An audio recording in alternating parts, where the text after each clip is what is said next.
Buenos días. Hoy, 21 de abril de 2023, en esta sala de vistas del Juzgado Contencioso Coronario de Jerez de la Frontera, vamos a celebrar 3 juicios orales.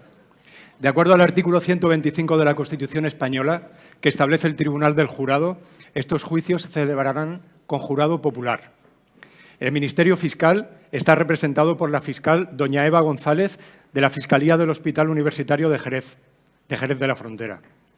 Los acusados van a estar representados por los letrados doña Belén Cid, del Ilustre Colegio de Abogados del Complejo Hospitalario Universitario de Santiago de Compostela, don Carlos Escobar, del Ilustre Colegio de Abogados del Hospital Universitario La Paz de Madrid, y don Josep Gómez Lara, del Ilustre Colegio de Abogados del Hospital Universitario de Bellvitge del Hospitalet de Llobregat. Yo, José María Gámez, magistrado del Juzgado Contencioso Coronario del Hospital Universitario Sant Llàtzer de Palma de Mallorca. Todos ustedes, miembros del Tribunal Popular, deben conocer el artículo 117 de la Constitución española, que establece que los principios de justicia son 1. Independencia, 2. Responsabilidad y 3. Sumisión a la ley. Y de esta forma emitir veredicto de acuerdo al adecuado examen de las pruebas y hechos que aquí se presenten.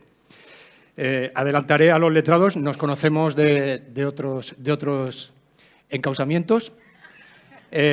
Todos nos conocemos, por tanto, sabemos cómo jugamos. Les pido el máximo respeto a los otros letrados. Pues bien, vamos a empezar con la primera vista. Paciente con síndrome coronario crónico y angina. Tratamiento farmacológico o revascularización. Letrado, don Carlos Escobar.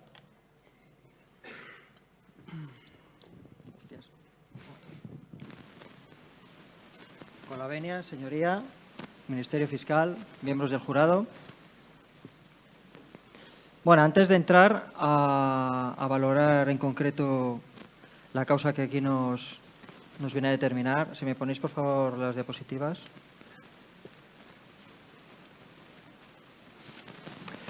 Vale, quería poner un poco en contexto de lo que vamos a hablar, ¿no? Que es la angina de pecho en el paciente con síndrome coronario crónico, que realmente en ocasiones ocurre en la consulta que el paciente nos cuenta que tiene angina de esfuerzo, y que como siempre está más o menos igual, pues el paciente según entra se va de la consulta pues con el mismo tratamiento, ¿no? Antianginoso en este caso. Y eso es un grave error. Como podéis ver en esta diapositiva, ya hace unos cuantos años, realmente hay una valoración pronóstica, una relación pronóstica entre la angina y el grado de angina y el pronóstico. Pero no solo es con el pronóstico global, sino como veis aquí en otro trabajo más reciente, en el estudio REACH, pues realmente es con todas las variables cardiovasculares. Es decir, el paciente que tiene angina pues tiene mayor riesgo de muerte, mayor riesgo de hospitalización por cualquiera de los eventos vasculares. Por lo tanto, es muy importante ante un paciente con angina no preguntarnos si sigue igual que el año anterior, sino qué puedo hacer yo para quitarle la angina al paciente. Porque si no, estaríamos haciendo un flaco favor a nuestros pacientes. Y con respecto a lo que me han preguntado aquí, en este encausamiento, lo que sí, creo que las evidencias son muy claras y tampoco hay mucho que discutir, porque hay muchas evidencias que nos dicen que realmente, en este caso, la revascularización pues tiene poco que aportar en el paciente con síndrome coronario crónico, ¿no? De hecho, estos son datos del estudio Courage, que era un New England del 2008, que lo que se hizo fue al autorizar a tratamiento médico óptimo más revascularización coronaria frente a tratamiento médico óptimo, y como podéis ver no hubo diferencias significativas en cuanto a eventos pronósticos. Sí hubo una mejoría inicial en cuanto a síntomas, pero que luego enseguida se perdía en el tiempo.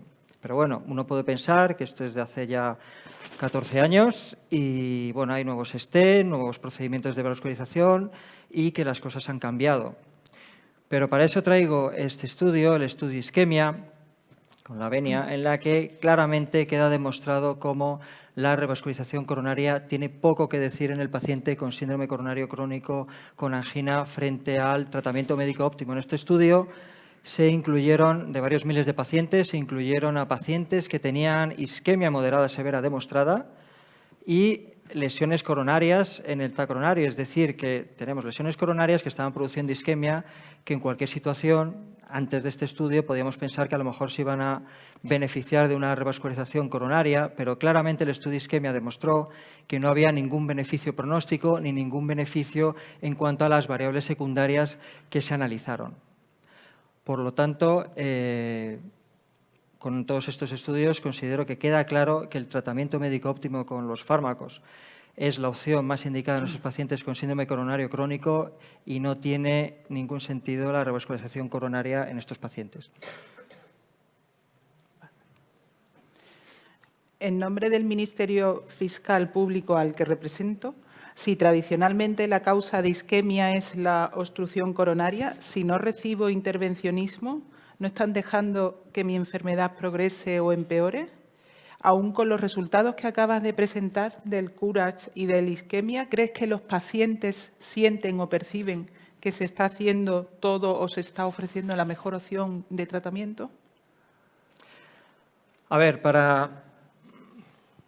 en cuanto a la enfermedad que si progresa o no progresa, la enfermedad va a progresar si nosotros no utilizamos el tratamiento adecuado. Si nosotros ponemos un stent en una lesión coronaria y no hacemos nada más, pues va a progresar, no solo a nivel de la propia lesión que hemos revascularizado, sino en el resto del árbol coronario.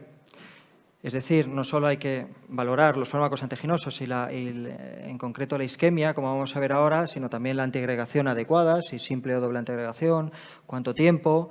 Si incluso nos podemos plantear antiagregación, anticoagulación, dosis vascular, etcétera. También, por supuesto, para disminuir la progresión, controlar muy bien los factores de riesgo cardiovascular, por ejemplo, el colesterol, que se ha visto que cuando bajamos mucho sí empieza a regresar la placa aterosclerótica. Pero en el caso concreto que aquí nos ocupa, que es la angina, realmente la isquemia miocárdica, como podéis ver en la diapositiva, hay muchas causas, ¿no? Por un lado está la disminución del aporte de coronario oxígeno y, como veis ahí, la aterosclerosis influye, por supuesto, pero es solo uno de los factores. Hay muchos más.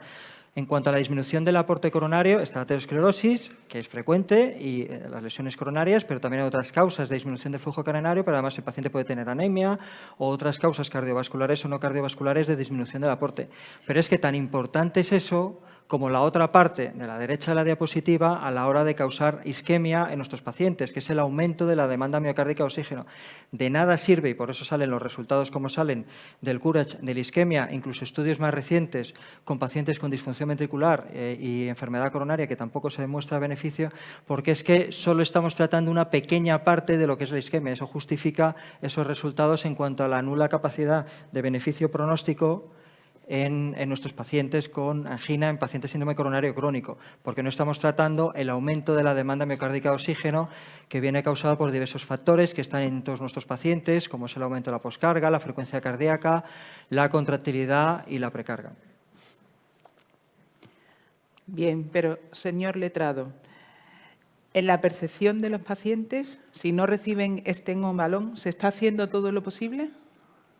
Bueno, lo que hay que hacer realmente es explicar en qué consiste la aterosclerosis a nuestros pacientes y cuáles son los factores que contribuyen a la progresión y al desarrollo de la misma. Entonces, no todo es revascularizar, porque está claro que uno puede tener más lesiones coronarias, hay que hacer ver al paciente y explicar al paciente cómo es la aterosclerosis, pues la patogenia de la aterosclerosis al nivel que lo puede entender el paciente y decir que una lesión única no ocurre nada si no hacemos el resto de las cosas. O sea, no tiene sentido revascularizar una lesión si no estamos tratando el resto de los factores, no solo de la isquemia, sino de la antiagregación y el control de los factores de riesgo. Hay que hacerle ver al paciente que es muy importante controlar todo eso y en el caso de que no se controle ya vemos si hay que hacer algo más, pero no como primer paso, porque lo único que estamos haciendo es aumentar el riesgo de que puedan ocurrir complicaciones al paciente de manera innecesaria.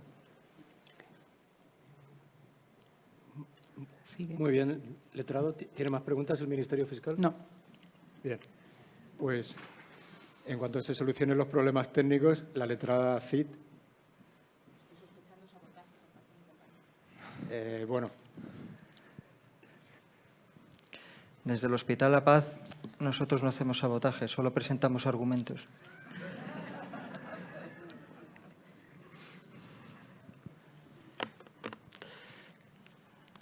Si no quiere salir por la solidez de mis argumentos, también lo puede decir, o sea, no hace falta.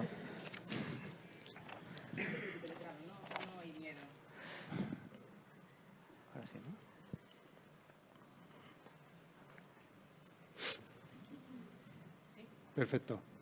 Bueno, los oficiales de esta sala, que son unos cracks, han conseguido solucionar el problema de sonido. Letrada.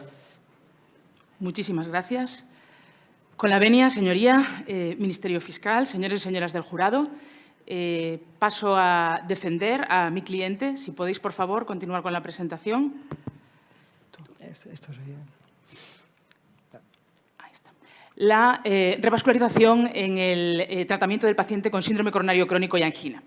Y voy a comenzar mi defensa con la norma vigente, tanto las guías de práctica clínica de síndrome coronario crónico de 2019 como las nuevas guías publicadas, las guías americanas de 2021.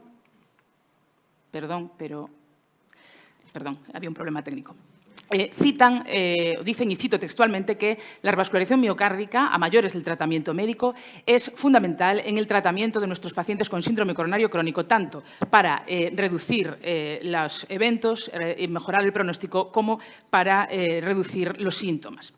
Y esto se basa en una serie de evidencia científica tan importante y contundente que, como ven, todas las evidencias, todas las indicaciones son clase 1 con nivel de evidencia A, basado, como digo, pues en un corpus científico muy contundente. Por tanto, ¿por qué mi cliente necesita un abogado si tenemos tanta contundencia y evidencia en este sentido? Pues como mi compañero letrado comentaba previamente, porque se han publicado una serie de estudios en los últimos años entre los que destaca el estudio Isquemia. El estudio Isquemia, como bien ha comentado, es un estudio en el que se aleatorizaron a 5.000 pacientes con enfermedad coronaria valorada en TAC y isquemia moderada o severa a realizar dos estrategias, estrategia inicial invasiva frente a conservadora, y en estos pacientes no se encontraron diferencias significativas en un objetivo primario de infarto, angina, insuficiencia cardíaca y parada cardiorrespiratoria, pero sí se redujo el número de infartos espontáneos durante el seguimiento en los pacientes tratados inicialmente con manejo invasivo, además de mejorar la calidad de vida y los síntomas de nuestros pacientes. Mi cliente ha sufrido un acoso mediático muy significativo después de la publicación del Isquemia. Protesto, señoría. O sea, vale. Protesta aceptada. Tendrá que demostrar esas aseveraciones tan graves. Paso a demostrarlo. Como ven, ha habido una serie de artículos en la prensa generalizada, en la prensa general, donde comentaban que estábamos revascularizando a pacientes que no lo necesitan. Y esto paso a demostrar que realmente es una mala interpretación del estudio Isquemia. El estudio Isquemia no va contra la revascularización. El estudio Isquemia lo que compara son dos estrategias de tratamiento en síndrome coronario crónico. Y esto es así, como pueden observar, porque 1 de cada 4 pacientes aleatorizados a manejo conservador finalmente se derivó a revascularización. Y esto en un grupo de pacientes en los que se excluyeron aquellos que más se benefician de la revascularización, los pacientes con tronco coronario, con FEBI menor del 35%, con ANGOR bajo tratamiento médico o que se habían sometido a angioplastia o cirugía en el año previo. Con esto no le quito mérito al estudio Isquemia. Está claro que es un estudio histórico que mejora el diseño de estudios previos como el CURASH y el BARI2, que tenían un sesgo de selección importante, con una muestra amplia, con análisis mandatorio en Core Lab, pero lo que viene a fortalecer el Isquemia es que la revascularización, cuando está indicada en nuestros pacientes, lo siento, pero es una técnica segura. No hay complicaciones que puedan evidenciar mayor mortalidad ni eventos en nuestros pacientes, y esto es porque en este momento hacemos una revascularización guiada por estudio funcional. Como vimos en el FAME2, se evita procedimientos innecesarios y se optimizan resultados. Además, utilizamos para tratar el tronco imagen intracoronaria y revascularizamos con stents farmacoactivos de nueva generación, señoras y señores del jurado, y con injertos arteriales que tienen mucha mejor resultados a largo plazo. Pero además es que la revascularización en nuestros pacientes es eficaz. Es eficaz en uno de los puntos fundamentales por los que nos hemos hecho médicos y cardiólogos, que es reducir los síntomas y mejorar la calidad de vida de nuestros pacientes, y así lo afirma el isquemia. Y también se ha observado en aquellos pacientes en los que está indicado que reduce o mejora el pronóstico, en algunos casos la mortalidad y en otros, los de isquemia, los de alto contenido isquémico, en reducción de infarto o ingreso por revascularización.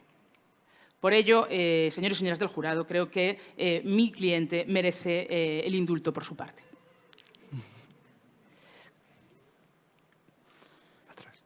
Sí, pero... Bien, entonces parece que ha cambiado nuestra práctica clínica después de la publicación de la isquemia.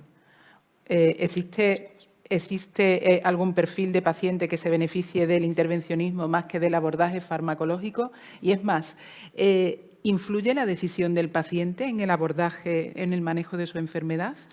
Muchas gracias, Ministerio Fiscal, por esta pregunta, porque me parece muy pertinente. ¿Ha cambiado nuestra práctica clínica después de la isquemia? Bueno, además del papel que se le ha dado al TAC, que creo que ha cambiado y es fundamental en el manejo de nuestros pacientes, a esta pregunta se puede responder porque en la era post-isquemia se han publicado, como decía inicialmente, las guías de práctica clínica de revascularización americanas, el año 2021, y si nos paramos a ver las indicaciones, estas indicaciones que presentaba inicialmente se han mantenido. Es cierto que alguna de estas indicaciones ha bajado el nivel de indicación, pero continuamos revascularizando a nuestros pacientes con tronco o enfermedad multivaso y disfunción sistólica para reducir mortalidad. Y en aquellos pacientes que tienen un alto riesgo isquémico se indica la revascularización para, como decía previamente, reducir eventos a largo plazo, ingresos para revascularización e infarto. Y esto también son datos del isquemia. Los datos del isquemia extended en el 2023, a 5,7 años de seguimiento, se observó que los pacientes que inicialmente se trataban con manejo invasivo tenían menor mortalidad cardiovascular. Y esto se ha puesto en relación con la reducción de infartos espontáneos en estos pacientes, señoras y señores del jurado. Y además, también en la isquemia se dice que el beneficio se concentra en los pacientes que tienen peor anatomía. Y, como pueden observar, todos nosotros que vemos pacientes en la consulta somos conscientes de que no es lo mismo el primer paciente que les presento con esa DA crítica que el segundo con una DA distal con enfermedad difusa.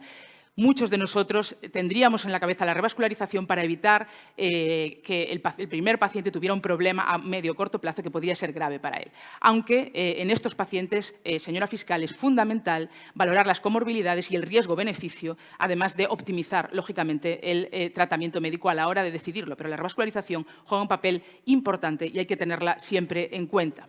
En cuanto a la opinión del paciente, la indicación para mejorar síntomas es una de las principales indicaciones de la revascularización y en el siglo XXI la decisión de aplicar una técnica ya no es solo del médico, ha de consensuarse con el paciente. Nosotros que tenemos que explicar ventajas, desventajas y riesgos de la técnica y tener en cuenta las características del paciente y sus opiniones y preferencias. Habrá pacientes que prefieran revascularizarse o que lo elijan sobre el tratamiento médico. Siempre bajo el paraguas de la evidencia científica, la opinión del paciente es fundamental en este caso. Muy bien. Bueno, el letrado Escobar tiene un minuto para presentar sus conclusiones e intentar convencer al jurado popular. Solo quería hacerte una pregunta. ¿Cuántos pacientes con síndrome coronario crónico viste el año pasado en la consulta y a cuántos revascularizaste?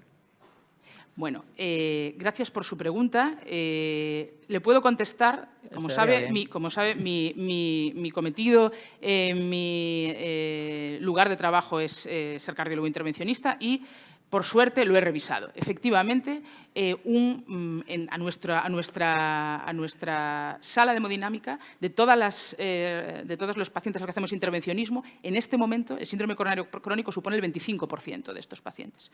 El 25%, pero el motivo no es que no se envíen a revascularizar, sino que en el momento actual, con las troponinas de alta sensibilidad, el síndrome coronario crónico se ha reducido, ¿no?, de forma significativa. Mi alegato no intento defender que los pacientes tengan que revascularizarse en todos los casos. Creo que es fundamental el tratamiento médico óptimo, pero la revascularización sigue jugando un papel muy importante para nuestros pacientes.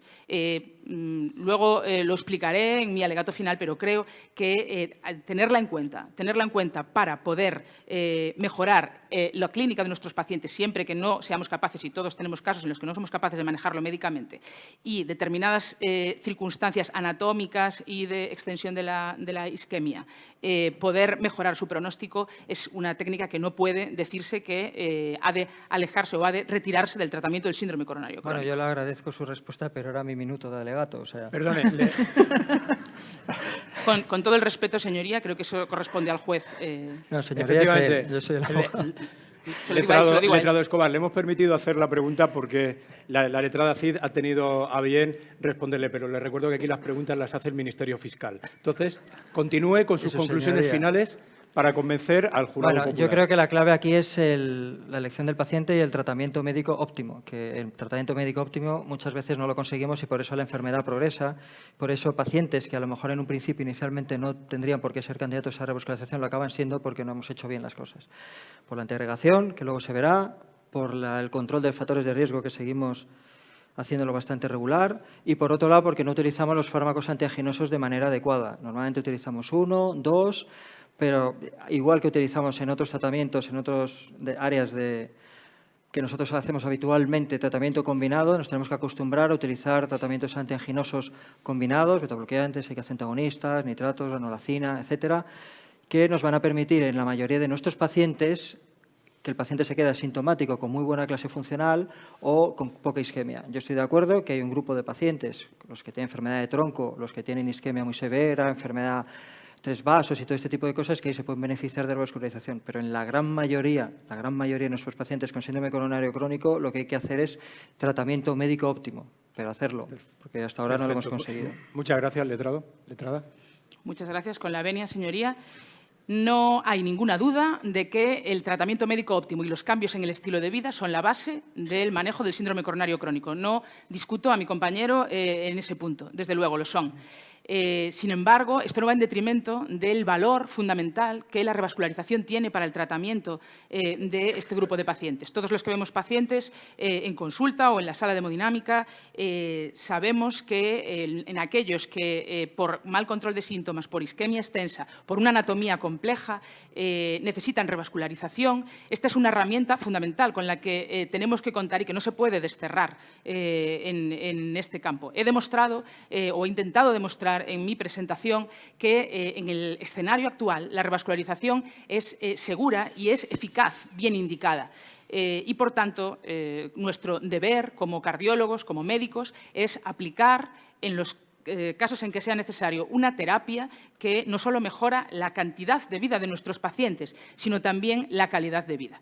Por eso, señoras y señores del jurado, les pido que indulten a mi cliente. Y muchísimas gracias. Muchas gracias, letrada Cid. Pueden escanear, miembros del jurado popular pueden escanear ese código QR. Si votan al letrado Escobar, están posicionando como inocente a su cliente. Si es a la letrada Cid, pues será inocente su cliente y sus argumentos son los que ustedes consideran válidos.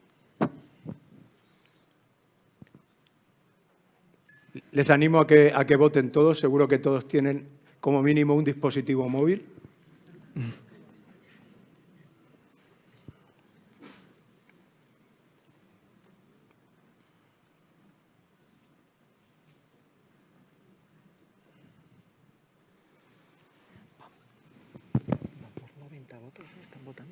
Claro.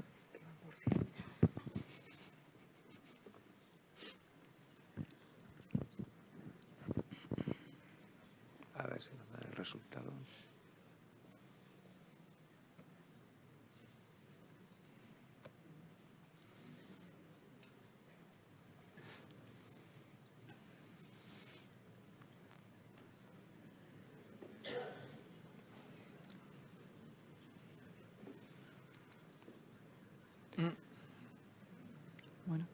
Bueno, se concluye la votación con un 56% de los votos el cliente de la letrada Cid y con un 44% el cliente del letrado Escobar. Por tanto, se considera culpable al tratamiento farmacológico, se considera inocente la revascularización y ese es el veredicto de este Tribunal Popular y esta vista oral queda vista, valga la redundancia, para sentencia. Que digan esto en la reunión de cardiología clínica. Tome asiento. Me duele.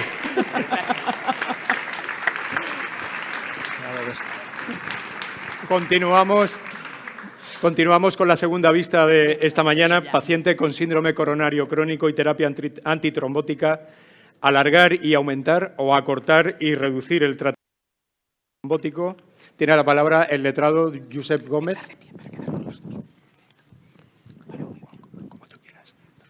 Miembros del tribunal, señora fiscal, su señoría, con la venia, me place pues, presentarles básicamente a mi cliente.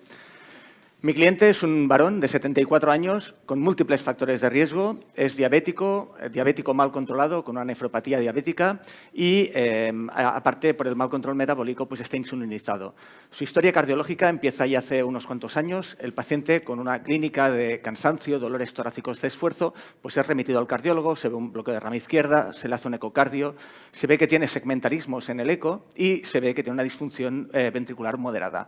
En este momento, ya en el año 2019, se hace un cateterismo donde se ve que tiene una coronariopatía diabética, lesiones difusas en vasos pequeñitos.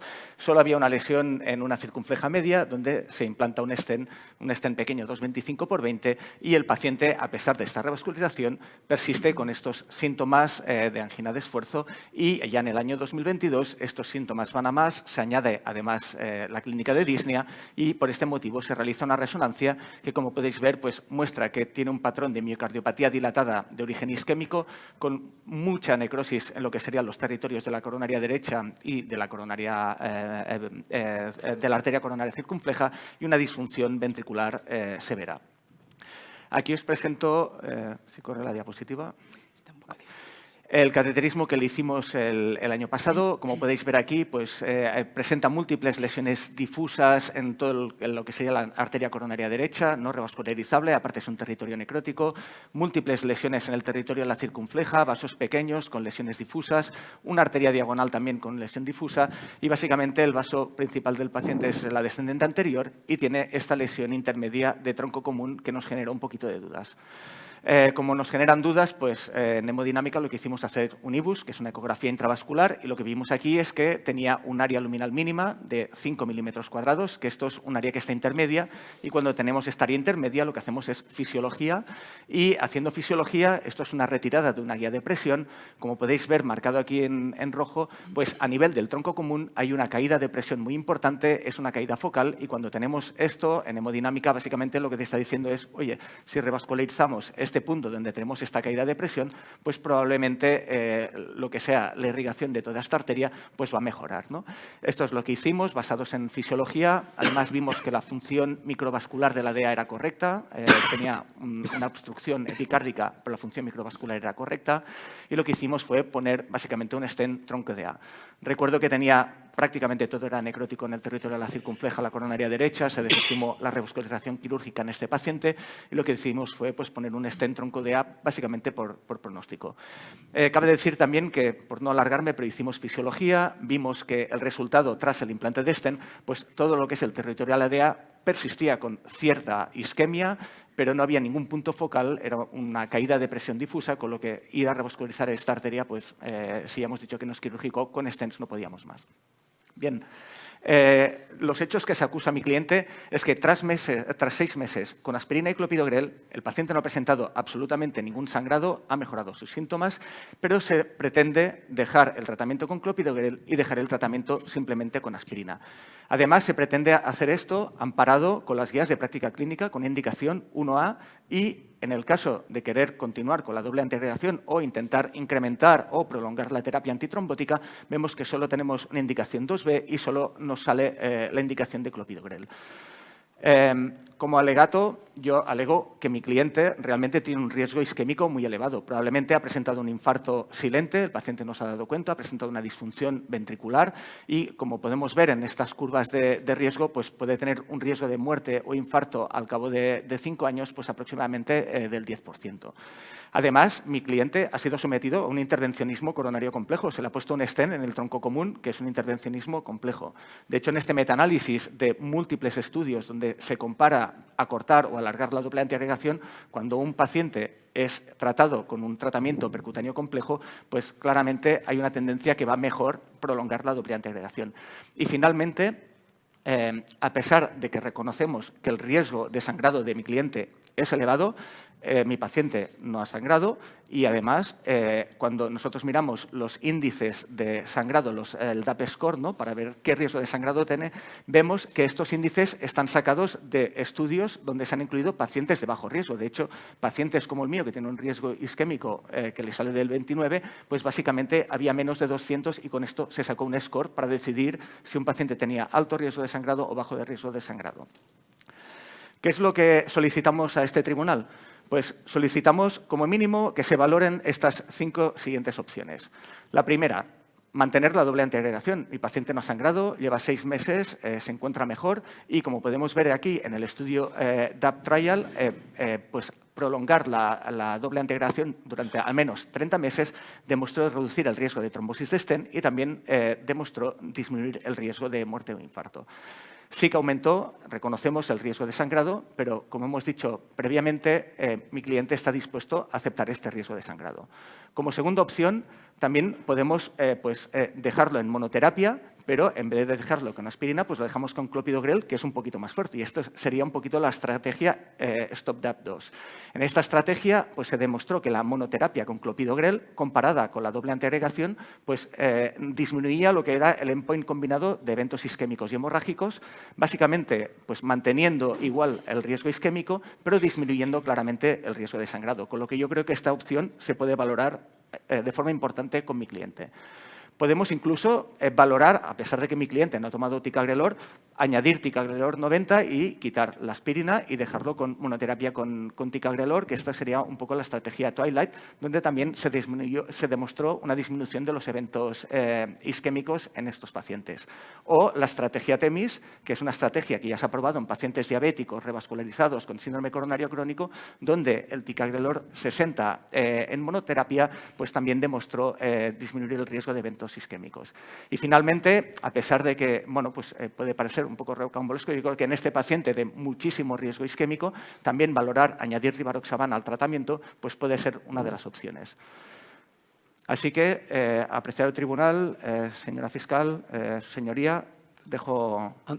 Antes de continuar, supongo que no hará pública esta presentación. Le agradezco la imagen de un servidor, pero atentaría contra la transposición europea de la Ley de Protección de Datos. Lo tendremos en cuenta, su señoría. Continúe. Por mi parte, señor letrado, ¿no ha tenido en cuenta aquellos pacientes que tienen reestenosis en varias ocasiones? ¿Qué hacemos con ellos? ¿Hacemos prolongación de la antiagregación? Muchas gracias por su pregunta, su señoría. Básicamente, me remito a un estudio que realizamos en mi centro. No eran pacientes con reestenosis, eran en pacientes con trombosis. Y en estos pacientes que habíamos tratado una trombosis de stent tardía, les habíamos hecho imagen y habíamos intentado pues, dejar el tratamiento de la trombosis de stent tan bien como pudimos, guiado por imagen. Algunos lo hicimos con angioplastia simple, algunos les pusimos otro stent. Y lo que hicimos fue llamar a estos pacientes que se encontraban bien al cabo de un año para hacerles un OCT. Y lo que vimos fue que la inmensa mayoría de pacientes que habían sido tratados con una trombosis de stent tardía, al cabo de un año continuaban presentando múltiples factores de riesgo por imagen, por tomografía de coherencia óptica, que nos podían indicar que estos stents podían tener un riesgo elevado de vuelta a trombosis, ¿no? Como podemos ver aquí, la inmensa mayoría, había 2 que estaban tapados, muchos tenían mucha mala posición, otros tenían mucha falta de recubrimiento de los struts y básicamente solo un 25% demostró que tenía una optimización de lo que serían los resultados por tomografía de coherencia óptica y un bajo riesgo de retrombosis. Respecto a su pregunta, yo sí que pienso fervientemente que pacientes con una trombosis o con una restenosis de stent, yo creo que sí que es obligado valorar prolongar la doble antiagregación en estos pacientes o, si no, aumentar la terapia antitrombótica. Muy bien, pues damos paso a la letrada, la letrada Cid. Con la venia, señoría, de nuevo Ministerio Fiscal, compañero letrado y señores del jurado, paso a defender a mi segundo cliente, la terapia antitrombótica corta, reducida, como estrategia de elección en pacientes con síndrome coronario crónico. Me van a permitir que, de nuevo, empiece citando las tablas de la ley, citando la norma vigente, tanto en los documentos de consenso de 2017 como en las guías de práctica clínica de 2019, como mi compañero letrado ha comentado, se indica una doble terapia en pacientes con síndrome coronario crónico revascularizados de 6 meses de forma global e incluso, como conocen, de 1 a 3 meses en pacientes de alto o muy alto riesgo de sangrado. Pero voy un paso más allá. En las guías de revascularización, las últimas publicadas, los últimos datos que tenemos, a estas recomendaciones añaden una nueva, que es la recomendación de 3 meses de doble antiagregación, 3 o 1 mes de doble antiagregación fuera del alto riesgo de sangrado, manteniendo posteriormente la monoterapia con inhibidores de la P2Y12. ¿Y en qué se basan estas recomendaciones? Pues en una serie de evidencias en las que yo también voy a basar mi alegato y que quiero comenzar describiendo con los cambios que se han experimentado en plataformas, en los stents que utilizamos, que, como bien saben, pues han sido múltiples en los últimos años y las nuevas generaciones de stent endotelizan más rápidamente, con lo cual se ha reducido de forma muy significativa el riesgo de trombosis con respecto a las primeras generaciones de stent, que era lo que nos llevaba a tener sistemas o estrategias de doble antiagregación más prolongadas. Por ello, a partir del año 2012 se publica una serie de estudios que aquí les resumo, en los que estas plataformas, estos stents, se testan en ensayos clínicos comparando terapias doble antiagregantes prolongadas de 12 meses frente a terapias de 6 meses. Y en todos ellos se observa cómo la reducción de terapia antiagregante no va acompañada de un incremento del riesgo isquémico, de eventos isquémicos ni de trombosis del stent, y sí de una reducción significativa del riesgo hemorrágico. Y, de nuevo, voy un paso más allá. En el año 2019 se publican 3 estudios en los que se basan las nuevas guías para hacer su recomendación, que comparan estrategias de doble terapia antiagregante de 12 meses con estrategias de 1 o 3 meses seguidas de inhibidores de la P2Y12 en monoterapia. En el Stop-DAP clopidogrel, en el Smart Choice clopi, prasu o tica y en el Twilight ticagrelor. Estos estudios realmente están defendiendo acortar la doble antiagregación, acortar y reducir esa doble antiagregación. Y en todos ellos se observó, de nuevo, que no hay un exceso de eventos isquémicos ni trombosis del stent en aquel grupo de pacientes en los que se acorta la doble antiagregación, y sí hay una ventaja en reducción de eventos hemorrágicos. Especial importancia tiene el estudio Twilight porque testó estas terapias cortas en aquellos pacientes que tienen muy alto riesgo isquémico, que es el peor de los escenarios. Y, como comentaba mi compañero letrado, ¿hay alguna evidencia que nos lleve a prolongar la doble antiagregación?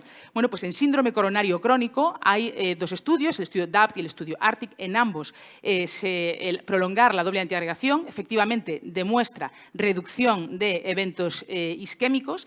Hay que tener en cuenta que son estudios que incluyeron pacientes en el año 2012 con una terapia diferente a la que se hace en el momento actual, en una revascularización diferente y un tratamiento médico diferente, pero este beneficio en el paciente no llega a alcanzarse por incremento de eventos hemorrágicos e incluso es deleterio el prolongar la doble antiagregación en un grupo importante de pacientes.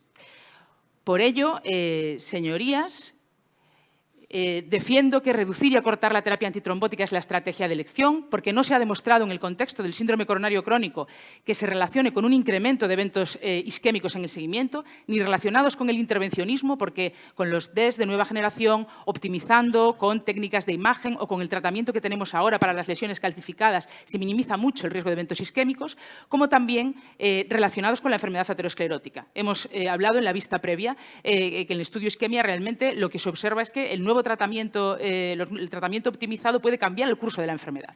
Y, efectivamente, con los hipolipemiantes de alta intensidad que utilizamos hoy en día, la enfermedad aterosclerótica se estabiliza y, por tanto, no es tan importante mantener una doble terapia antiagregante durante tanto tiempo. Y, sin embargo, lo que vamos a conseguir es reducir los eventos hemorrágicos, dar seguridad a nuestros pacientes, porque, como todos sabemos, los eventos hemorrágicos pueden suponer una catástrofe en la vida de nuestros pacientes. Y, por tanto, les pido el voto positivo a mi cliente. Muchas gracias. Señora letrada, pero después de los datos que usted nos muestra, ¿algún paciente entonces podría beneficiarse de prolongar la terapia antitrombótica? Muchas gracias por la pregunta del Ministerio Fiscal, que es muy pertinente. Efectivamente, y para no ser parcial y volviendo a las guías en pacientes de alto riesgo isquémico nos dicen que podemos plantear y prolongar la terapia antitrombótica, pero esta ampliación de la terapia antitrombótica tiene que ser de forma muy selectiva, porque se basan en dos estudios, el Pegasus y el COMPAS, que mi compañero también ha comentado previamente.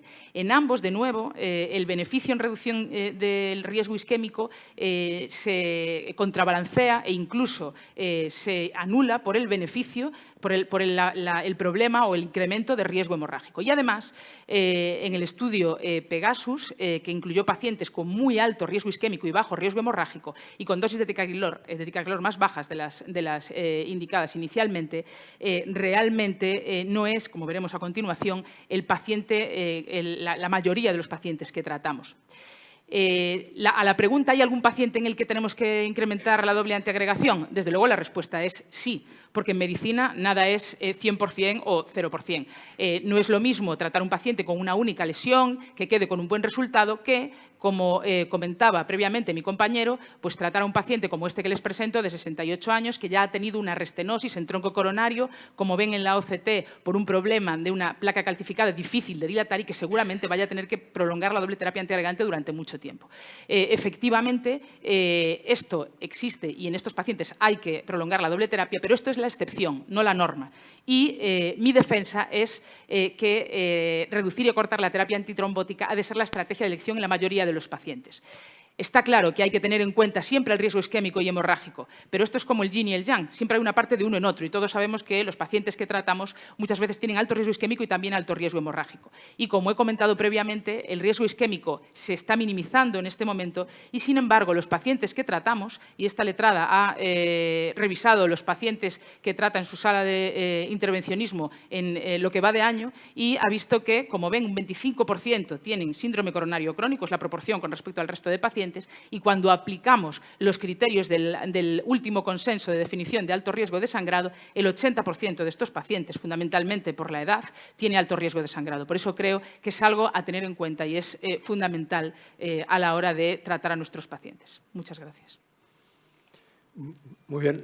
Letrado, concluya. Como alegato, yo solicito al tribunal que se valorar simplemente individualizar los tratamientos. Si yo voy al Zara y me quiero comprar una camisa y me dicen que solo hay talla M, me la puedo poner, pero me va a quedar fatal. Entonces, yo creo que también pasa lo mismo un poco con el tratamiento antitrombótico. Es decir, hay pacientes que, obviamente, pues se pueden beneficiar de acortar la doble antiagregación, pero también hay pacientes que necesitan aumentar o prolongar lo que es la terapia antitrombótica. Yo solicito a todo el tribunal que cuando voten tengan en mente pues, que en mis opciones simplemente nos rebelamos claramente contra esta indicación 2B de las guías de práctica clínica, donde prácticamente pues, se desanima a prolongar la terapia antitrombótica. Muchas gracias. Muy bien, muchas gracias. Letrada. Muchas gracias. Bueno, señoras y señores del jurado, efectivamente, en la era de la medicina personalizada, después de tratar, de revascularizar a un paciente con síndrome coronario crónico, hay que individualizar y tener en cuenta su riesgo isquémico y su riesgo hemorrágico. Nadie duda de este tema. Pero, como he explicado durante mi presentación, en el escenario actual, con una terapia médica intensiva y con una revascularización moderna y muy ajustada y con buenos resultados, se minimiza mucho el riesgo isquémico en estos pacientes. Y por eso tenemos que tener en cuenta especialmente el riesgo hemorrágico. Sobre todo, a la luz de la evidencia en la que nos dice que no yéndonos a los casos particulares, sino en el global, en la norma ha de ser intentar o tener en mente reducir una terapia antitrombótica que ha demostrado que no se relaciona con un incremento de eventos isquémicos el reducirla y, sin embargo, sí reduce eventos hemorrágicos. Todos nosotros tenemos experiencia del problema que supone un evento hemorrágico y que puede suponer pues, una catástrofe en la vida de un paciente. Por ello, señorías, les pido indulgencia con mi cliente. Muchísimas gracias. Muchas gracias, letrada. Puede...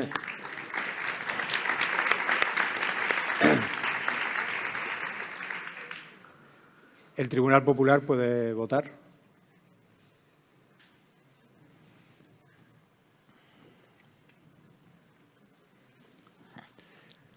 La letrada y yo estamos acostumbrados a otra sala, que es la sala de la cardiología intervencionista, entonces esto nos ha pillado un poco... Bueno, aún así creo que han estado a la altura.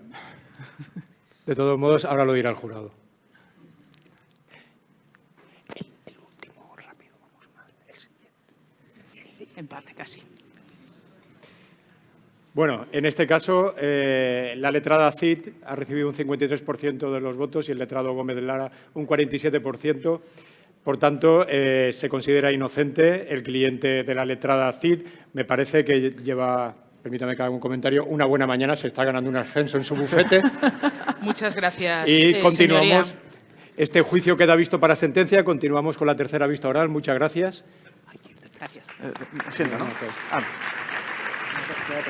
Paciente con síndrome coronario crónico y enfermedad coronaria no obstructiva. Estudio no invasivo o estudio invasivo. Empieza el letrado Escobar. Bueno, con la venia otra vez.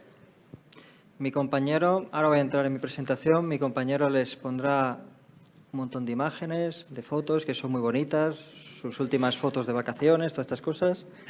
Pero Letrado luego Escobar, no prejuzgue. Eso. Es que... Cíñase a los hechos. Si es que ya la he visto. No. Protesto, señoría. Claro, Protesta aceptada. La actitud protesta del letrado aceptada. es... La actitud, ya nos conocemos de otras Yo causas. estoy Letrado viendo- Escobar. Aquí hay mucho infiltrado de hemodinámica, yo solo digo Letrado eso. Escobar. Esto es juzgar.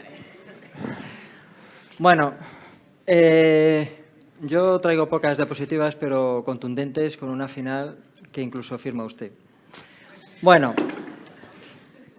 se le cae hasta el móvil ya a la gente de los nervios. Bueno, de lo que estamos hablando aquí es de la ANOCA y hay dos entidades fundamentales, la angina microvascular y la angina vasoespástica. La angina microvascular lo que traduce es una disfunción microvascular a nivel coronario y el cómo se diagnostica pues es clínico y con las pruebas diagnósticas que tenemos habitualmente en la consulta. Por un lado, pues el paciente o la paciente, que es más frecuente en las mujeres, lo que cuenta es una angina de esfuerzo bastante típica, a veces es progresiva y a veces hace reposo. En ocasiones puede ser un equivalente anginoso, ¿no?, en forma de disnea de esfuerzo, pero bueno, parece bastante claro. Nosotros vamos a detectar en las pruebas de detección de isquemia que efectivamente la paciente va a tener esa isquemia y podemos hacer distintas pruebas pues, para detectar que el paciente no tiene enfermedad coronaria, como puede ser un TAC coronario. En la mayoría de los casos, con los síntomas que cuenta la evidencia de isquemia, la detección de isquemia y el TAC de coronaria sería suficiente para diagnosticar la angina microvascular. Y en un pequeño porcentaje de pacientes que no queda claro la cosa, que realmente no es tanto por diagnosticar la angina microvascular, sino para descartar que la tenga o no, porque no me queda nada, se puede plantear, como luego veremos, bueno, luego nos enseñarán el test de adenosina, un test de provocación intracoronario. En cuanto a la angina vasoespástica, ya sabéis que es por un espasmo coronario. Lo que vamos a tener, la angina en este caso es más frecuente que sea en reposo, sobre todo ocurre por las noches, es más frecuente en fumadores. Una cosa que a veces no tenemos mucho en cuenta es que al principio de la mañana al paciente le cuesta como arrancar, eso es muy típico también de la angina vasoespástica. Y si ponemos nitratos y cazaantagonistas, la respuesta va a ser parcial o total, pero va a tener cierta respuesta. En cuanto a las pruebas complementarias, pues el electrocardiograma, evidentemente, en el momento de dolor, pues es una prueba Princeps, pero si no tenemos ese electrocardiograma, pues podemos hacer una prueba como un holter de electro o una monitorización prolongada, que ahí, en el momento que el paciente tenga síntomas, podemos ver cómo cambia el ST. Y evidentemente, en los casos que queden dudas, que no responda al tratamiento, pues ya nos podemos plantear hacer un test de acetilcolina. Pero como veis, en la mayoría de los casos, el abordaje se puede hacer desde la consulta con las pruebas que tenemos nosotros en la mayoría de los pacientes, porque además, aparte todos tenemos un montón de pacientes con estas características que si lo tuviésemos que mandar a hacer un test de provocación en la sala hemodinámica, pues evidentemente no darían abasto. Y luego, por otra parte, si antes hablamos de que lo importante o lo más importante en los pacientes que tenían enfermedad obstructiva era el tratamiento médico óptimo y reservar la coronariografía para determinados casos, es que encima el tratamiento de la NOCA es que es pastillas, cambios en el estilo de vida, etcétera. Entonces, estamos sometiendo a un test invasivo para algo que al final va a ser tratamiento con fármacos. Por un lado, los cambios en el estilo de vida, contra los factores de riesgo. En el caso de la aspirina, solo se aconseja cuando el paciente tiene enfermedad cardiovascular establecida, si no, no. Los YCAS-ARA2 también se ha visto que pueden tener cierto efecto beneficioso en la disfunción microvascular, al igual que las estatinas. Y más en concreto, para el tratamiento ya de los síntomas, en la angina microvascular estarían los beta-bloqueantes. El que más evidencias tiene, y además desde un punto de vista fisiopatológico es lógico porque también tiene actividad antioxidante, sería el nibivolol, los calcioantagonistas, la ranolacina y la trametecidina. Esos serían los fármacos de elección, solos o en combinación, para la angina microvascular. Y para la angina vasoespástica, pues ya la conocen todos, ¿no? Los calcioantagonistas y los nitratos fundamentalmente. Entonces, ¿dirías que el TAC coronario sustituye a la angiografía en este tipo de pacientes? Pues realmente yo me pongo en la consulta, tengo una paciente con angina de esfuerzo, le hago un test de detección de isquemia. A ver, si el test de detección de isquemia es muy severo, pues evidentemente ahí le haría una coronariografía. Pero en el resto de los casos, con un TAC de coronarias, sobre todo si sospecho esta entidad, va a ser más que suficiente. De hecho, las guías de práctica clínica, y este es un consenso de la Sociedad Europea de Cardiología, como veis ahí, es un abordaje escalonado. El primero, por supuesto, la clínica, las pruebas no invasivas, incluyendo el TAC de coronarias, y luego, si no me queda claro, no responde al tratamiento, etcétera, pues ya en ese caso nos plantearemos hacer pues una coronariografía para hacer los distintos test farmacológicos. Y de hecho, esta es la última diapositiva. Estamos haciendo desde la Sociedad Española de Cardiología un consenso del abordaje del paciente ANOCA, desde las 3 asociaciones de imagen, cardiología clínica e intervencionista, en la que el letrado de enfrente también firma, y de hecho fue el que hizo esta gráfica, yo ahí no dejo, la hizo él, y lo que pone claramente es, primero, sospecha diagnóstica, test diagnóstico no invasivo, ponemos tratamiento y solo las pruebas invasivas cuando no va bien, es decir, cuando el paciente sigue con síntomas a pesar del tratamiento o cuando hay cosas ahí en la clínica que no cuadran. Muchas gracias. Muy bien, muchas gracias. Letrado Gómez. Muchas gracias al letrado, señora fiscal, su señoría, con la venia. Voy a exponer mis alegatos y mi primer alegato es que quiero impugnar directamente este juicio. ¿Vale? Esto no tiene ningún sentido. Son palabras muy gruesas. Esto no tiene ningún sentido y me remito a la fisiología y a las bases fisiopatológicas de los test no invasivos de detección de isquemia. Vamos a hacer un muy breve repaso en 3 tweets de cómo funciona la circulación sanguínea. La primera es que la fuerza que mueve la sangre es simplemente un gradiente de presión desde la aorta hasta el sistema venoso que genera el propio corazón. Mi segundo tuit es que, a pesar de que esta fuerza motriz es la que hace avanzar el flujo coronario, el que lo regula básicamente es la microcirculación, que actúa como un aspersor. Básicamente está casi siempre apretado, haciendo que pase menos sangre y cuando nosotros hacemos algún esfuerzo, esta microcirculación se vasodilata y deja pasar la sangre y aumenta el flujo coronario.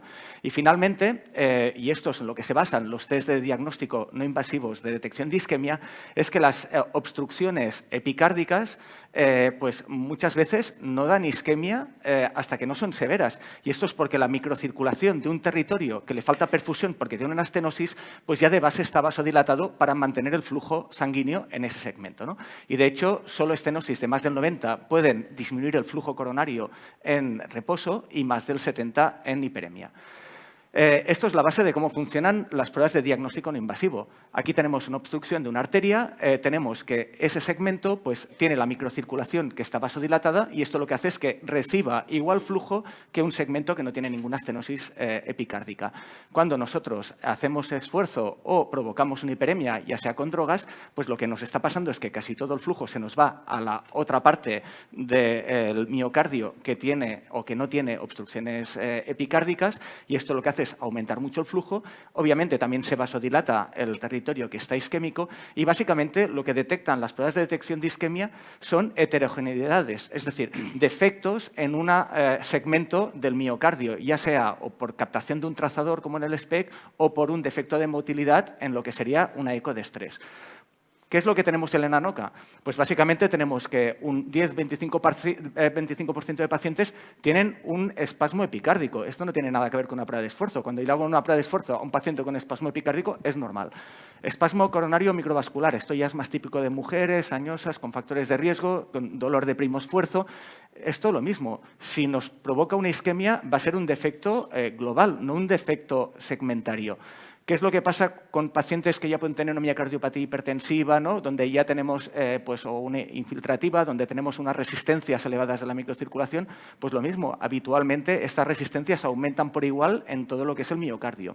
Y finalmente, en la enfermedad microvascular funcional, que es la típica de mujeres jóvenes con mucho cansancio, mucha disnea de esfuerzo, es un problema metabólico donde ya el flujo en reposo está muy aumentado y son incapaces de aumentar más el flujo en hiperemia. Pero esto es global, es decir, ninguno de estas pruebas de detección de isquemia no invasiva va a poder detectar ninguno de estos patrones, a no ser que tengamos algún defecto muy segmentario. Y lo que es más importante, hay un 10-20% de pacientes donde todos los test, provocación de vasospasmo o función microvascular, sale normal. Muchos pacientes que tenemos atiborrados de pastillas, cuando van a la sala hemodinámica les hacemos un estudio de función microvascular o un test de función de endotelial con acetilcolina, no sale todo normal y lo que hay que hacer es quitar la medicación y buscar otras causas de dolor torácico, que a lo mejor no viene del corazón, ¿vale? Entonces, ¿qué es lo que podemos hacer en la sala hemodinámica? Pues os voy a mostrar de forma muy rápida cómo se puede medir la microcirculación. Lo hacemos con una guía de presión que tiene dos sensores de temperatura, ¿vale? Igual que un catéter de Swan-Ganz, que podemos medir pues la temperatura del suero de infusión, y también tenemos otro termistor localizado en la parte distal donde podemos medir el cambio de temperatura de la sangre y el suero que estamos inyectando.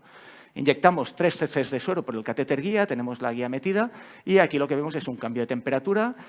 Este suero continúa avanzando por la arteria coronaria, la podemos medir distal a la arteria coronaria y lo que tenemos es el tiempo de tránsito medio, que esto lo que equivaldría pues sería al flujo coronario. Aquí podemos ver un ejemplo, este es un estudio hecho en la DA, podemos ver aquí la cateterización, no hay lesiones obstructivas en el árbol coronario epicárdico. Y aquí... ¿Se ha boicoteado usted mismo? No lo toca ver. Bueno, continúe. Y como podemos ver aquí empezamos el vídeo, aquí vais a ver lo que tardamos en hacer una medición. Aquí hacemos una inyección de 3 cc de suero, tenemos el resultado, directamente hacemos la segunda infusión, otros 3 cc de suero, tenemos el resultado, vamos con la tercera dosis, la inyectamos y obtenemos el resultado, menos de 1 minuto. Inyectamos adenosina, ponemos al paciente en hiperemia y volvemos a repetir las 3 mediciones de la misma forma, ¿vale? Otro minuto más con estos valores. Y aquí podemos ver un poco pues, los resultados que hemos obtenido. Para empezar, obtenemos lo que es el tiempo de tránsito medio, que aquí podemos ver en reposo, que es 1,12 segundos, el tiempo de tránsito medio en hiperemia, que es 0,69, y con esto, si equivale el tiempo de tránsito medio a flujo, lo que podemos calcular es la reserva de flujo coronario, que es la base de todos los test de detección de isquemia, pero cuantificando el volumen que pasa por esta arteria. Lo que podemos ver aquí es que este paciente tiene un CFR de 1,6, ¿vale? Una reserva coronaria de flujo de 1,6. Los valores normales siempre están por encima de 2 y 2,5, con lo que este paciente es sugestivo que tiene disfunción microvascular. Y lo que es más importante, cuando hacemos la medición en hiperemia, lo que es la circulación coronaria funciona como un circuito eléctrico y funciona siguiendo las mismas leyes que la ley de Ohm. Y entonces, como nosotros tenemos la presión distal, que esto sería el voltaje, tenemos el tiempo de tránsito medio en hiperemia, que esto sería la corriente, pues lo que podemos calcular son las resistencias de la microcirculación. Tenemos un parámetro objetivo obtenido en menos de 3 minutos en la sala de hemodinámica que nos está diciendo si este paciente tiene un problema con las resistencias de la microcirculación o no los tiene. En este caso, pues es claro que los tiene. Además, en el mismo test, lo que podemos realizar es el test de provocación de vasoespasmo, que no voy a alargar más porque vamos mal de tiempo, pero en el mismo procedimiento pues hacemos este test. Es un test muy rápido, con infusiones incrementales de 2, 20, 100 microgramos de acetilcolina durante 20 segundos. Miramos si hay cambios eléctricos, miramos si reproducimos el mismo dolor y miramos si hay espasmo epicárdico para diagnosticar los espasmos epicárdicos. Y bien, ¿de qué se basa esto? Pues lo basamos en el estudio Cormaica. En el estudio Cormaica, pacientes que iban al cateterismo y que se encontraban arterias coronarias sanas, pues básicamente los aleatorizábamos a 2 grupos. Es decir, uno, poníamos al Lotrado Escobar pues, haciendo pues, como este portero de discoteca, mirando... Protesto, señoría. O sea... ¿No? A mí me parece vasoespasmo, no, yo creo que tiene disfunción microvascular. Se acepta la protesta. Esa imagen es muy tendenciosa. Yo no llevo esas sandalias. O podemos hacer un tratamiento guiado de acuerdo con el resultado de los test que hemos obtenido en prácticamente 10 minutos de prueba, ¿no? Y con el resultado del estudio Cormaica, lo que se vio es que los pacientes que tenían disfunción microvascular pues, se les favorecía pues, tratamiento con nebivolol, amlodipino, también los pacientes que iban con angina vasospástica pues, se priorizaba ya pues, el tratamiento con nitratos. Esto lo que demostró es que los pacientes que hacíamos un tratamiento guiado pues, por un manejo invasivo pues, tenían un mejor resultado clínico que los pacientes que hacíamos un tratamiento guiado pues, por la clínica del paciente, ¿no? Y con esto os dejo que decidáis, aunque yo impugnaría este juicio porque es que no creo que tenga mucho sentido. Bueno, yo creo que se han presentado pruebas falsas. O sea, un hemodinamista con los guantes limpios, o sea, era un muñeco eso. O sea, ¿qué me estás contando? En este caso se acepta la protesta. Fiscal. Sí, pero además queda otro punto que no se ha aclarado bien. ¿Se han identificado ventajas en el pronóstico en este tipo, al diferenciar este tipo de estos patrones? Es una excelente pregunta del Ministerio Fiscal. Básicamente, el pronóstico del síndrome coronario crónico, como todos sabemos, es benigno, pase lo que pase. Sí que cuando empezamos a tener macrodatos poblacionales de múltiples ensayos clínicos o incluso datos de población general, y este es un estudio danés, donde había un registro poblacional de gente que nunca se había hecho un cateterismo y mirábamos a ver el riesgo de infarto, de muerte, o pacientes que iban al cateterismo y se encontraba pues, que habían estado asintomáticos, que iban por otra causa, pacientes que tenían alguna enfermedad difusa pero no obstructiva, enfermedad de un vaso, 2 vasos, y lo que podemos ver aquí es que pacientes que iban a un cateterismo tenían peor pronóstico y además cuando encontrábamos más cosas tenían peor pronóstico. Y lo que es más importante ¿Pero porque es que... iban a cateterismo? Oh, perdón. No, pero o sea, tener síntomas en principio da más riesgo que no en la población general. Sí que son pacientes de bajo riesgo, pero sí que es verdad que el riesgo necesitamos valorarlo con muchas poblaciones de más de 10.000 personas pues para poder valorar si hay alguna diferencia en mortalidad, ¿no? Y lo que vemos aquí es que cuando no estaba ajustado, pues sí que había diferencias significativas, incluso en pacientes anocas, es decir, pacientes que tenían arterias coronarias normales o mínimas irregularidades, pues tenían una mayor mortalidad que los pacientes de referencia que no se habían realizado un cateterismo, y cuando lo ajustábamos, pues la diferencia no era estadísticamente significativa, pero sí que había una tendencia. Es difícil responder a su pregunta, probablemente harán falta muchísimos estudios con miles y miles de pacientes para ver si tratamientos dirigidos son capaces de modificar el pronóstico. Lo que sí que está claro es que el paciente ANOCA no tiene un riesgo muy elevado, pero tampoco es un paciente de bajo riesgo. Muy bien. Letrado Escobar, ¿puede concluir en menos de un minuto? Sí, a ver, yo entiendo que cuando uno ve mucho House de pequeño, luego quiere hacer una biopsia cerebral a una migraña. Pero bueno, por algo eres hemodinamista. El caso es que, bueno, la realidad es que es una entidad que es frecuente en la práctica clínica, que limita mucho a nuestros pacientes, pero que se puede diagnosticar en la mayoría de los casos con las pruebas que tenemos en la consulta, que el tratamiento, aunque se hiciese el abordaje diagnóstico invasivo, es medicación, con lo cual es mucho más razonable que estamos en la consulta, hacer el test diagnóstico nosotros, con los test diagnósticos no invasivos, poner tratamiento y en el caso de que aquello no vaya bien, pues entonces ya te puedes plantear el diagnóstico invasivo. Pero el diagnóstico invasivo a todo el mundo inicio, primero, es imposible hacerlo. Segundo, tiene sus complicaciones, que por lo que sea se te ha olvidado comentarlas. Y bueno, y aparte es que tú mismo has dicho que lo que hay que hacer es lo que yo he comentado. Muchas gracias. Letrado Gómez. Veo que el letrado hoy está inspirado. Yo creo que, a ver, podemos encontrar puntos de acuerdo. Yo creo que también hacer el test invasivo funcional a todos los pacientes el primer día que te viene a la consulta refiriendo angina, pues obviamente no hay que hacer esto. Primero hay que intentar pues, optimizar mínimamente el tratamiento, pero sí que es verdad que hay muchos pacientes que van con muchos fármacos que se tarda muchísimo en tomar la decisión de saber qué está pasando. A veces un paciente con ANOCA está feliz que su médico le reconozca que tiene algo, porque es que muchas veces va a la consulta y le dicen no tiene nada, tómese esta pastillita más. Entonces, simplemente es decir, mire, escuche, usted tiene un espasmo microvascular, esto tranquilo, el pronóstico no es malo, tiene que tomar esta medicación. Los pacientes agradecen que alguien les crea, que alguien les diagnostique de verdad, ¿vale? Con un nombre y apellidos de qué es lo que está pasando y ponga un tratamiento de acuerdo a las pruebas objetivas que se han encontrado. A mí me parece bien empezar con un fármaco, empezar una estrategia antianginosa farmacológica inicial. Obviamente no hay que disparar a cañonazos a la primera que te aparece una mosca por la consulta, pero sí que es verdad que también tenemos que tener presente que esto no estaba presente hace 10 años. Estos test están disponibles ahora, la inmensa mayoría de laboratorios de hemodinámica ya son capaces de hacer estos estudios. Hace falta también un cambio de chip hemodinámica clínicos y, de hecho, el documento de consenso que hemos hecho es simplemente pues, para que se creen circuitos para este tipo de paciente, para que no quede un poco abandonada la madre de Dios. Y a veces pacientes que van con 8 pastillas no tienen un problema de corazón, sale el test normal. Y estos pacientes también merecen que los diagnostiquen y les digan, no, no, tranquilo, que no tienen nada de corazón. Con lo que yo alego para que votéis a favor de una estrategia invasiva que quizás sí que no tiene que ser inicialmente, pero no tiene que demorarse mucho en el manejo del paciente. Muchas gracias, letrado. Pueden Votar. Sí. Bueno, en cuanto a que nos pongan el QR. Aprovecho para agradecer a la organización la invitación para realizar esta mesa. Sí. Pueden votar. ¿El letrado quería ser hemodinamista o...? Que se acabó de electrofisiólogo, o sea que...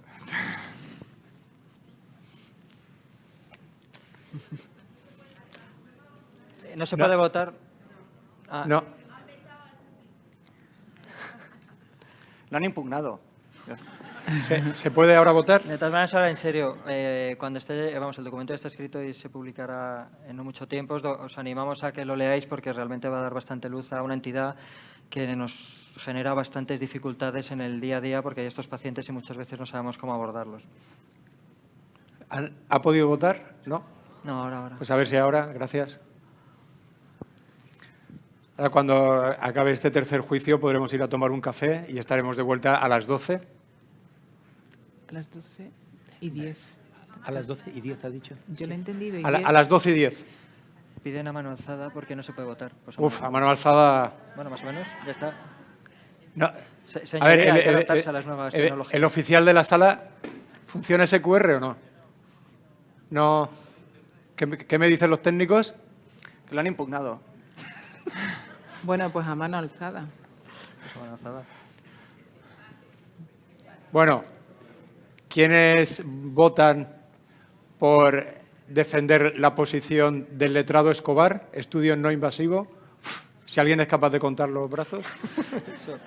¿Solo se puede levantar un brazo? 1, 2, 3. Levantad. Yo no puedo. Más o menos. Vale, y ahora el otro y ya está. Muy bien. ¿Quiénes votan por defender al cliente del doctor Gómez? Yo creo que ha ganado Escobar.